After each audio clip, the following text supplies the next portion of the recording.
اس نے کہا میں نے تم سے کہا نہ تھا کہ تم میرے ساتھ صبر نہیں کر سکتے؟ موسیٰ نے کہا بھول چک پر مجھے نہ پکڑیے، میرے معاملے میں آپ ذرا سختی سے کام نہ لیں۔ پھر وہ دونوں چلے یہاں تک کہ ان کو ایک لڑکا ملا، ٹھیک ہے نا؟ اب کیا ہوا، ان سے صبر نہیں ہوا، انہوں نے فوراً پوچھ لیا کہ بھئی آپ نے اس کشتی میں شگاف کیوں ڈال دیا؟ ظاہر ہے عجیب سی بات ہوئی نا، کشتی تو جائے گی اور غریب لڑکی کی کشتی ہے اور آپ نے اس کو اور داغدار کر دیا، تو ان سے صبر نہیں ہوا۔ پھر وہ کیا ہوا کہ انہوں نے ان سے کہا کہ آپ مجھے تھوڑے سے ڈھیل دیں۔ پھر وہ دونوں چلے یہاں تک کہ ان کو ایک لڑکا ملا، اس شخص نے اسے قتل کر دیا۔ موسیٰ علیہ السلام نے کہا آپ نے ایک بے گناہ کی جان لے لی، حالانکہ اس نے کسی کا خون نہ کیا تھا، یہ کام تو آپ نے بڑا ہی برا کیا۔ اس نے کہا میں نے تم سے کہا نہ تھا کہ تم میرے ساتھ صبر نہیں کر سکتے؟ موسیٰ علیہ السلام نے کہا اس کے بعد اگر میں آپ سے کچھ پوچھوں تو آپ مجھے ساتھ نہ رکھیں، لیجیے اب تو میری طرف سے آپ کو عذر مل گیا۔ پھر وہ آگے چلے یہاں تک کہ ایک بستی میں پہنچے اور وہاں کے لوگوں سے کھانا مانگا، مگر انہوں نے ان دونوں کی ضیافت سے انکار کر دیا، یعنی ان کو کھانا دینے سے۔ وہاں انہوں نے ایک دیوار دیکھی جو گرا چاہتی تھی، اس شخص نے اس دیوار کو پھر قائم کر دیا۔ موسیٰ علیہ السلام نے کہا اگر آپ چاہتے تو اس کام کی اجرت لے سکتے تھے۔ اس نے کہا بس میرا تمہارا ساتھ ختم ہوا، اب میں تمہیں ان باتوں کی تعویل بتاؤں گا، حقیقت بتاؤں گا جن پر تم صبر نہ کر سکے۔ اس کشتی کا معاملہ یہ ہے کہ وہ چند غریب آدمیوں کی تھی جو دریا میں محنت مزدوری کرتے تھے۔ میں نے چاہا کہ اسے عیبدار کر دوں کیونکہ آگے ایک ایسے بادشاہ کا علاقہ تھا جو ہر کشتی کو زبردستی چھین لیتا تھا، ٹھیک ہے نا؟ ظاہر ہے اس طرح عیبدار کر دیا تو اب کیا ہوگا کہ جب وہ عیبدار ہو گئی تو وہ اس کو ظاہر ہے عیبدار چیز کو کون لے گا؟ اور رہا وہ لڑکا تو اس کے والدین مومن تھے، ہمیں اندیشہ ہوا کہ یہ لڑکا اپنی سرکشی اور کفر سے ان کو تنگ کرے گا، اس لیے ہم نے چاہا کہ ان کا رب اس کے بدلے ان کو ایسی اولاد دے جو اخلاق میں بھی اس سے بہتر ہو اور جس سے صلح رحمی بھی زیادہ متوقع ہو۔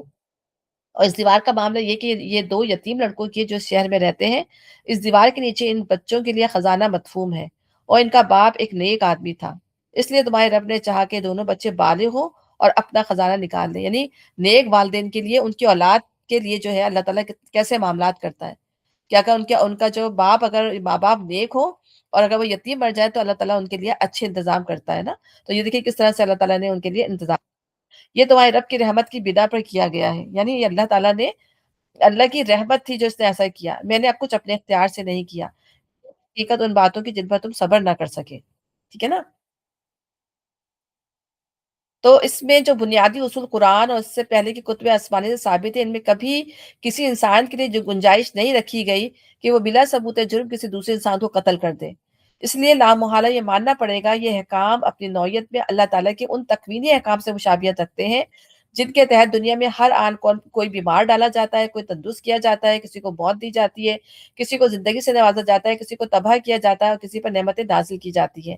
اب اگر یہ تکوینی احکام ہیں تو ان کے مخاطب صرف فرشتے ہی ہو سکتے ہیں جن کے بارے میں شرعی جواز و عدم جواز کا سوال ہی پیدا نہیں ہوتا، کیونکہ وہ اپنے ذاتی اختیار کے بغیر صرف عوامر الہیہ کی تعبیر کرتے ہیں۔ رہا انسان تو خواہ وہ بلا ارادہ کسی تکوینی حکم کے نفاذ کا ذریعہ بنے اور خواہ الہامن اس طرح کا کوئی غیبی علم